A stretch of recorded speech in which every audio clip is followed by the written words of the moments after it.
Welcome to Simplifying Law. Today we are going to discuss about limitations of general defenses and its case laws. First limitation ആണ് rescue cases. അതായത് അവിടെ ഡിഫെൻഡൻറ്റിന് voluntary non fit ഇഞ്ചൂറിയ എന്നുള്ള defence എടുക്കാൻ പറ്റില്ല.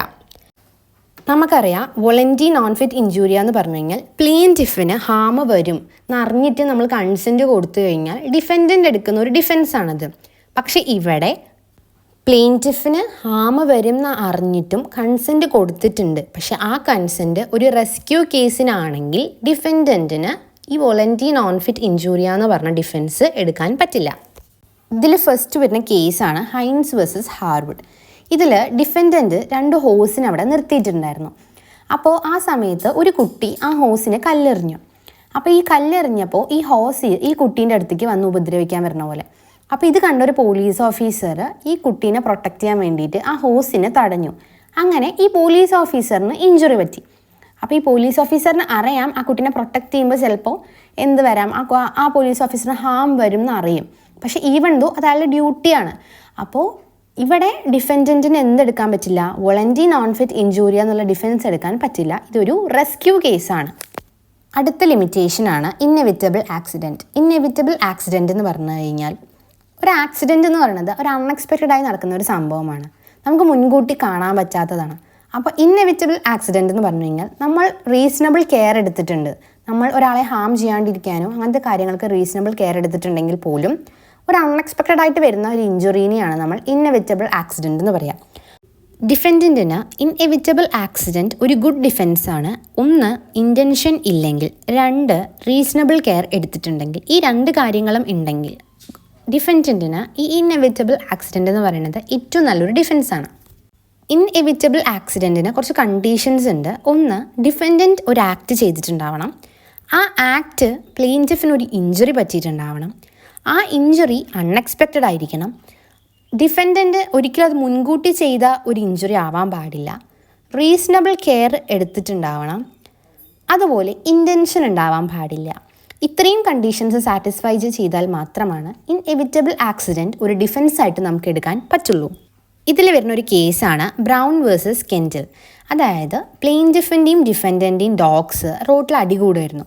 അപ്പോൾ ഈ ഡിഫെൻഡൻറ്റ് പോയിട്ട് ഈ ഡോഗ്സിൻ്റെ അടി മാറ്റാൻ വേണ്ടി അവരുടെ രണ്ടിനെയും സെപ്പറേറ്റ് ചെയ്ത് നോക്കുന്ന സമയത്ത് ഡിഫെൻഡൻറ്റിൻ്റെ കയ്യിലുണ്ടായിരുന്ന വടി തട്ടിയിട്ട് പ്ലെയിൻറ്റിഫിന് ഒരു ഇഞ്ചുറി പറ്റി. അപ്പോൾ കോടതി പറഞ്ഞത്, പ്ലെയിൻറ്റിഫ് കേസ് കൊടുത്തപ്പോൾ കോടതി പറഞ്ഞു ഇതൊരു ആക്സിഡൻ്റ് ആണ്. അതായത് ഡിഫെൻഡൻറ്റിന് ഒരിക്കലും ആ വടി കൊണ്ട് അയാളെ ഉപദ്രവിക്കണം എന്നൊരു ഇൻറ്റൻഷൻ ഇല്ല. അപ്പോൾ ഇതൊരു ആക്സിഡൻറ്റ് മാത്രമാണ്. അത് എന്തല്ല, അയാളെ ഹാം ചെയ്യണം അല്ലെങ്കിൽ ഉപദ്രവിക്കണം എന്ന് പറഞ്ഞിട്ട് ഇൻറ്റൻഷനോട് കൂടി ചെയ്തതല്ല എന്ന് പറഞ്ഞു. അടുത്ത ലിമിറ്റേഷനാണ് act of God vis major. Act of God എന്ന് പറയുന്നതും ഒരു ഇന്നെവിറ്റബിൾ ആക്സിഡൻ്റ് ആണ്. പക്ഷെ അതൊരു നാച്ചുറൽ കോസസ് ആണ്. അതായത് ഹെവി റെയിനോ, എർത്ത് ക്വിക്കോ, സ്റ്റോമോ, ഫ്ലഡോ, ഇതൊക്കെ ആക്ട് ഓഫ് ഗോഡാണ്. നമ്മൾക്ക് കൺട്രോൾ ചെയ്യാൻ പറ്റാത്ത സാധനങ്ങളാണ്. അതിനും കണ്ടീഷൻസ് ഉണ്ട്. ഫസ്റ്റ് 1 അങ്ങനെ ഒരു നാച്ചുറൽ ഫോഴ്സ് നടന്നിട്ടുണ്ടാവണം. അത് പ്ലെയിൻറ്റിഫിന് ഒരു ഇഞ്ചുറി പറ്റിയിട്ടുണ്ടാവണം. ഇതൊരു എക്സ്ട്രാ ഓർഡിനറി ആയിട്ട് നടന്നൊരു കാര്യമാവണം. ഒരിക്കലും ഡിഫെൻഡൻറ്റ് ആൻറ്റിസിപ്പേറ്റ് ചെയ്തൊരു കാര്യമാവരുത്. റീസണബിൾ കെയർ എടുത്തതുകൊണ്ട് നമുക്ക് അവോയ്ഡ് ചെയ്യാൻ പറ്റില്ല. നമ്മളിപ്പോൾ ഒരു റീസണബിൾ കെയർ എടുത്തതുകൊണ്ട് ഒരിക്കലും നമുക്കൊരു മഴേനെയോ അല്ലെങ്കിൽ സ്ട്രോമിനെയോ എർത്ത് കൺട്രോൾ ചെയ്യാൻ പറ്റില്ല. അപ്പോൾ ഇതൊരു ആക്ട് ഓഫ് ഗോഡാണ്. നമ്മളെ കൊണ്ട് കൺട്രോൾ ചെയ്യാൻ പറ്റാത്തൊരു സാധനമാണ്. അപ്പോൾ അതെന്ന് പറയുന്നത് ഈ പറഞ്ഞ ജനറൽ ഡിഫെൻസസിനുള്ള ഒരു ലിമിറ്റേഷനാണ് ആക്ട് ഓഫ് ഗോഡ്. ഇതിൽ വരുന്ന ഒരു കേസാണ് കല്ലുലാൽ വേഴ്സസ് ഹേംചന്ദ് എന്ന് പറയുന്നത്. അതായത് നല്ലൊരു മഴ പെയ്ത സമയത്ത് ബിൽഡിങ് കൊളാപ്സായിട്ട് പ്ലെയിൻറ്റിഫിൻ്റെ 2 കുട്ടികൾ മരിച്ചു.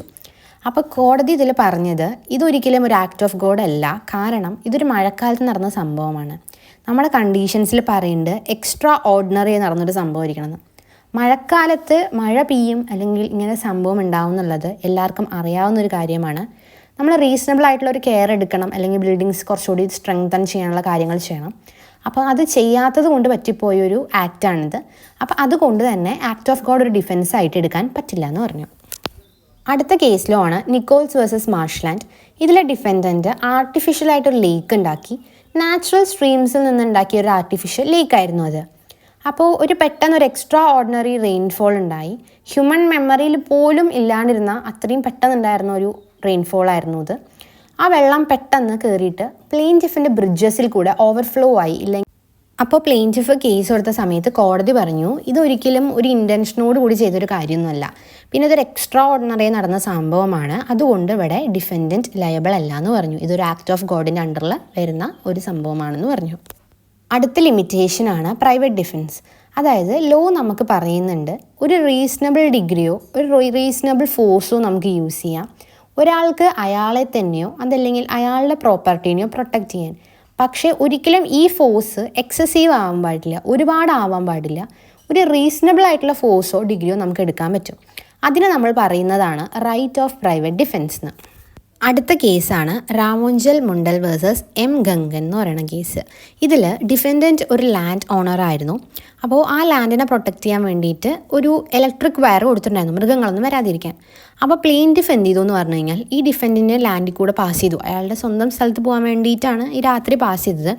അങ്ങനെ അയാൾക്ക് ഷോക്ക് അടിച്ച് അയാൾക്ക് ഇഞ്ചുറി പറ്റി. പക്ഷേ ഈ ഡിഫെൻഡൻറ്റ് ഈ വയറുള്ളതിനെ കുറിച്ചിട്ട് ഒരു വാർണിങ്ങോ അവിടെ എഴുതി വെക്കുകയോ അങ്ങനെ ഒന്നും ചെയ്തിട്ടുണ്ടായിരുന്നില്ല. അപ്പോൾ കോർട്ട് പറഞ്ഞു ഇതെന്തല്ല, ഒരു ഡിഫെൻസ് അല്ല. അപ്പോൾ അതുകൊണ്ട് തന്നെ ഇവിടെ ലയബിളാണ്, ഡിഫെൻഡൻറ്റ് ലയബിളാണ്. കാരണം അത് ഒരു പ്രൈവറ്റ് ഡിഫെൻസ് ആണെങ്കിൽ പോലും നമ്മൾ അറ്റ്ലീസ്റ്റ് ഒരു വാർണിംഗ് എഴുതി വെക്കണം. അപ്പോൾ അങ്ങനെ എഴുതി വെക്കാത്തത് കൊണ്ട് ഇവിടെ ലയബിളാണെന്ന് വന്നു. അപ്പം നമ്മൾ ഇന്ന് നോക്കിയ ലിമിറ്റേഷൻസ് ഒക്കെ ക്ലിയർ ആണെന്ന് വിചാരിക്കുന്നു. ഇതിൻ്റെ ബാക്കി ലിമിറ്റേഷൻസ് നെക്സ്റ്റ് പാർട്ടിൽ ഇൻക്ലൂഡ് ചെയ്യും. Thank you for joining me. I hope you found it helpful. Don't forget to like and subscribe for more law related contents. Thank you.